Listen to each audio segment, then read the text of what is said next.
ಇಂಡಿಯಾವನ್ನು ಹಿಡ್ಕೊಂಡು ಆಟ ಆಡ್ಲಿಕ್ಕೆ ಹೊರಟ್ರೆ ಇವ್ರು ಬಿಡ್ತಾರಾ? ಅಂದರೆ ಒಟ್ಟಿನಲ್ಲೇ ರಷ್ಯಾ ಆಗಿರ್ಬೋದು, US ಆಗಿರ್ಬೋದು, ಚೈನಾ ಆಗಿರ್ಬೋದು, ಇವರೆಲ್ಲರೂ ತಮಗೆ ಬೇಕಾದಂಥ ಆಟವನ್ನು ಇಲ್ಲಿ ಆಡೋದಕ್ಕಾಗಿ ಈ ದಕ್ಷಿಣ ಏಷ್ಯಾವನ್ನು ತಮಗೆ ಬಳಸ್ಕೊಳ್ತಾ ಇದ್ದಾರೆ. ಅದಕ್ಕೆ ಭಾರತ ಬಲಿ ಆಗ್ಬೋದು, ಇವತ್ತು ಪಾಕಿಸ್ತಾನ ಅಂತ ಬಲಿ ಆಗ್ತಾನೆ ಇರ್ತದೆ.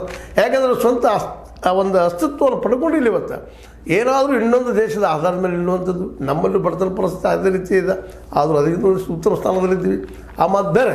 ಬಟ್ ಇವೆಲ್ಲ ಏನಪ್ಪ ಅಂದರೆ ಅಮೇರಿಕಾ, ಚೈನಾ ಮತ್ತು ಜೊತೆಗೆ ರೂಸ್, ರಷ್ಯಾ ಇವರು ತಮ್ಮ ಒಂದು ಆಡಂಬರ ಮಾಡ್ಕೊಳ್ತಾ ಇದ್ದಾರೆ.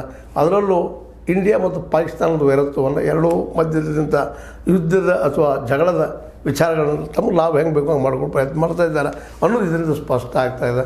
ಆದರೆ ಈ ಸಲ ಮಾತ್ರ ಇಂಡಿಯಾದ ಮಧ್ಯದಿಂದ ಸವಾಲ ಸೀಸ್ ಫೈರ್ ಒಪ್ಪಿ ಮತ್ತು ಮುರಿದಂಥ ಪಾಕಿಸ್ತಾನಕ್ಕೆ ಬುದ್ಧಿ ಕಲಿಸುವಂಥದ್ದು ಎಷ್ಟು ಮಟ್ಟಿಗೆ ಸಾಧ್ಯ ಅನ್ನೋದನ್ನು ಈಗ ಮುಂದಿನ ದಿನದಲ್ಲಿ ನೋಡುವಂಥದ್ದು. ಈಗಾಗಲೇ ಆ ದಿಶೆಯಲ್ಲಿ ಹೆಜ್ಜೆ ಇಡ್ತಾ ಇದೆ ಭಾರತ. ಆದರೂ ಸಹಿತ ಆದರೆ ಇಲ್ಲಿವರೆಗಿನ ಭಾರತದ ಸಂಯಮದ ಹೆಜ್ಜೆಗಳು ವಿಶೇಷವಾಗಿ ಅದಕ್ಕೆ ಬಲವನ್ನು ಅಂತಾರಾಷ್ಟ್ರೀಯ ಮಟ್ಟದಲ್ಲಿ ಬೆಂಬಲವನ್ನು ತಂದುಕೊಂಡಿದ್ದಾವೆ. ಆದರೆ IMF ಮಾತ್ರ ಈ ಸಂದರ್ಭದಲ್ಲಿ ಸಾಲ ಕೊಟ್ಟು ಮತ್ತೊಂದಿಷ್ಟು ಯುದ್ಧಕ್ಕೆ ದಾರಿ ಮಾಡಿತು ಏನೋ.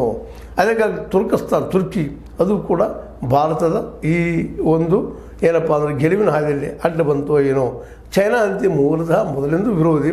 ಆದರೆ ಈ ಸಲ ಏನೋ ಒಂದಿಷ್ಟು ಭಾರತಕ್ಕೆ ಅನುಕೂಲವಾಗಿ ನಿಲ್ಲಬಹುದು ಅನ್ನೋಷ್ಟರಲ್ಲೇ ತನ್ನ ವ್ಯಾಪಾರ ದೃಷ್ಟಿ ಇಟ್ಕೊಂಡು USA ಲೀಡರ್ ಆಗಬಾರ್ದು, ತಂದು ಇಲ್ಲಿ ಹಸ್ತಕ್ಷೇಪ ನಡಿಬೇಕು ಅನ್ನೋ ದೃಷ್ಟಿ ಇಟ್ಕೊಂಡು ಈಗ ಪಾಕಿಸ್ತಾನ ಸಹಾಯ ಮಾಡ್ತಾಯಿದ್ದೇನೋ ಏನೋ.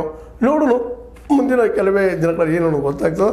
ಆದರೆ ಭಾರತದ ಮುಂದಿರುವಂಥ ಒಂದೇ ಈಗ ಸ್ವತಃ ಸೈನ್ಯಾಧಿಕಾರಿಗಳು ಸ್ವತಃ ಸೈನ್ಯ ಒಪ್ಪಿಕೊಂಡಂಥದ್ದು ನಮ್ಮ ಮೇಲೆ ದಾಳಿ ಮಾಡಿದ್ರೆ ಒಂದೇ ಒಂದು ಈ ನಮ್ಮ ನೆಲದಲ್ಲಿ ಭಯೋತ್ಪಾದನಾ ಕೃತ್ಯ ನಡೆದ್ರೆ ನಾವು ಪ್ರತಿದಾಳಿ ಮಾಡ್ತೀವಿ ಅಂತೇಳಿ ಅದು ಈಗಾಗಲೇ ಸ್ಟಾರ್ಟ್ ಮಾಡಿದ್ದಾರೆ. ನೋಡೋಣ ಮುಂದಿನ ದಿನಗಳಲ್ಲಿ ಏನೆಲ್ಲ ಆಗ್ತದೆ ಅಂತ ಹೇಳ್ತಾ ಇದು ಈಗಿನ ಇವತ್ತಿನ ಇತ್ತೀಚಿನ ಡೆವಲಪ್ಮೆಂಟ್ ಅಂತ ಹೇಳಿ ನಾನು ಮಾತು ಮುಗಿಸ್ತಾ ಇದ್ದೀನಿ. ನಿಮಗೆ ಇದು ಲೈಕ್ ಆಗಿರ್ಬೋದು, ವಿಡಿಯೋ ಲೈಕ್ ಮಾಡಿ, ಶೇರ್ ಮಾಡಿ, ಕಮೆಂಟ್ ಮಾಡಿ, ಜೊತೆಗೆ ಸಬ್ಸ್ಕ್ರೈಬ್ ಆಗೋದು ನಿಲ್ಲಿಸ್ಲಿಕ್ಕೆ ಹೋಗಬೇಡ್ರಿ. S16 ನ್ಯೂಸ್ ಅರ್ಥಾತ್ ಸೀತಾರಾಮ್, ಇದು ಸತ್ಯದ ಕೈಗೊಂಡು ವಂದನೆಗಳು.